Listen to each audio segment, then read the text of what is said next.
बहुपद की दूसरी कक्षा में आप सभी का स्वागत है। और अब हम त्रिघात बहुपद के बारे में पढ़ेंगे। पिछली कक्षा में हमने द्विघात बहुपद के बारे में महत्वपूर्ण प्रश्नों पर चर्चा की थी। तो त्रिघात बहुपद में सबसे पहले त्रिघात बहुपद का व्यापक रूप क्या है? तो त्रिघात बहुपद का व्यापक रूप है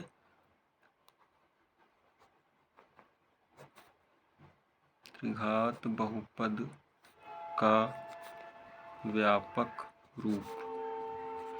त्रिघात बहुपद का व्यापक रूप है ax³ plus bx² plus cx plus d। ये त्रिघात बहुपद का व्यापक रूप है। इसमें a b c d चार चीजें हैं, जहाँ पे ax³ का गुणांक, bx² का गुणांक, cx का गुणांक और d अचर पद रहेगा। उसके बाद तो आपकी समझ में आ गया होगा, अगर त्रिघात बहुपद का व्यापक रूप बहुविकल्प में पूछा जाए तो आप इस पर टिक कर सकते हैं। बहुपद का व्यापक रूप है त्रिघात समीकरण में बराबर 0 हो जाएगा। अगला महत्वपूर्ण प्रश्न, यदि अल्फा बीटा द्विघात बहुपद x² माइनस 5x प्लस 7 के मूल हों, तो मूल मतलब शून्यक हों, तो 1/अल्फा प्लस 1/बीटा। ये भी द्विघात बहुपद का ही एक बहुत महत्वपूर्ण प्रश्न है, परीक्षा में हमेशा देखने को मिलता है। तो सबसे पहले हमें दिया गया है fx बराबर x² माइनस 5x प्लस 7 और इसके मूल जो हैं अल्फा बीटा हैं। ठीक है, हमें ज्ञात करना है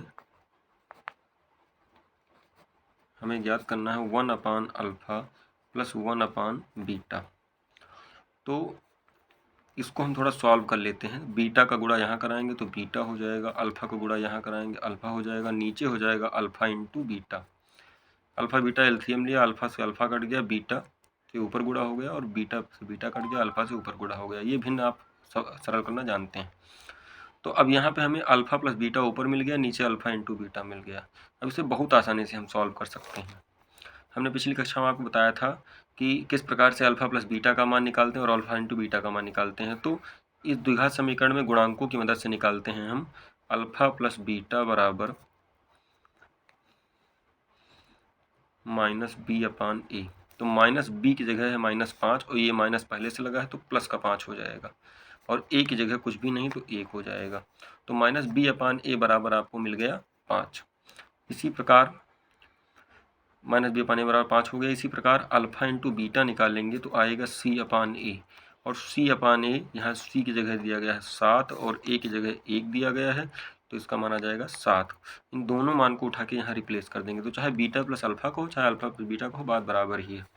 तो यहाँ पे अल्फा प्लस बीटा बराबर आपका कितना दिया गया है 5, तो हम लिख देंगे 5, और अल्फा इंटू बीटा बराबर आपका दिया गया 7, तो यहाँ 7 लिख देंगे। ये इसका आंसर हो जाएगा। सबसे सरल तरीका है। कुछ बच्चे इसको सॉल्व करने के बाद, इसके शून्यक निकालने के बाद यहाँ पे उन शून्यकों को रख के तब भिन्न हल करते हैं, वो भी तरीका सही है। ये थोड़ा आसान पड़ेगा। ठीक है, चलते हैं अगले प्रश्न की ओर। अगला प्रश्न त्रिघात से है कि यदि बहुपद px बराबर 4x³ minus 5x² plus 3x plus 7 के शून्यक अल्फा बीटा और गामा हो, तो अल्फा बीटा गामा का मान ज्ञात कीजिए। तो यहाँ पे अल्फा बीटा गामा मतलब तीनों शून्यकों का गुणनफल आपसे पूछा जा रहा है। तो इस त्रिघात समीकरण, त्रिघात बहुपद को पूरा हल करने के बाद आप तीनों शून्यकों को निकालने के बाद आपस में गुणा करें, एक लंबा प्रोसेस है। तो इसके लिए हम इनके गुणांकों की मदद से इनके शून्यकों को निकालते हैं। तो ये सबसे पहले जो त्रिघात समीकरण दिया गया है वो px बराबर दिया गया है 4x³ minus 5x² plus 3x plus 7, ये दिया गया है। अब इसको हम अगर त्रिघात समीकरण के व्यापक रूप, जो कि क्या होता है,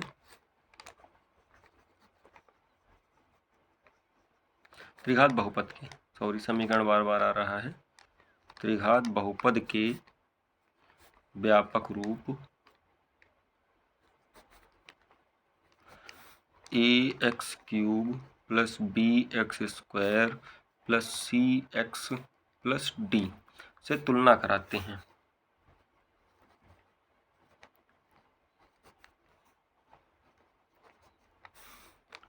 पर ठीक है, हमें क्या प्राप्त होता है, हम ये भी लिखेंगे, हमें प्राप्त होता है इसी प्रकार आप लिखिए, तभी बोर्ड परीक्षा में पूरे मार्क मिलेंगे। बाकी उत्तर तो बहुत लोग लिख देते हैं, लेकिन आपको थ्योरी भी लिखनी होती है।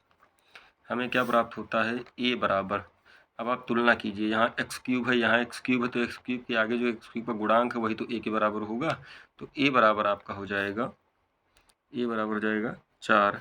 इसी प्रकार जो हमारा b बराबर होगा, b मतलब एक्स स्क्वायर का गुणांक, तो एक्स स्क्वायर के आगे तुलना कीजिए, माइनस का 5 है, चिन्ह सहित लिखिए, इस बात का ध्यान रखिए। और c बराबर हमारा हो जाएगा, c बराबर हो जाएगा जो x का गुणांक है हो जाएगा 3, और d बराबर आपका क्या हो जाएगा 7, अचर पद d बराबर 7 हो गया। अब सबसे पहले हम इसमें पूछा तो गया है केवल, इसमें केवल अल्फा, बीटा और गामा का मान पूछा गया है, लेकिन हम alpha plus beta plus gamma, alpha into beta, beta into alpha और अल्फा इंटू गामा, सारा कुछ आपको निकाल के बताएंगे। तो सबसे पहले जो पूछा गया उसको निकालते हैं। सबसे पहले alpha into beta into gamma का मान पूछा है, तो हम लिखेंगे तब प्रश्नानुसार alpha into beta into gamma बराबर कितना हो जाएगा।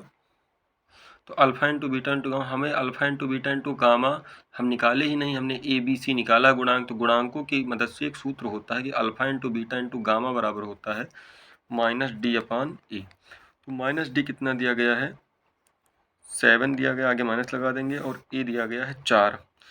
अब एक सूत्र आप लोग याद रखिए कि alpha plus beta plus gamma बराबर होता है माइनस का बी अपान ए।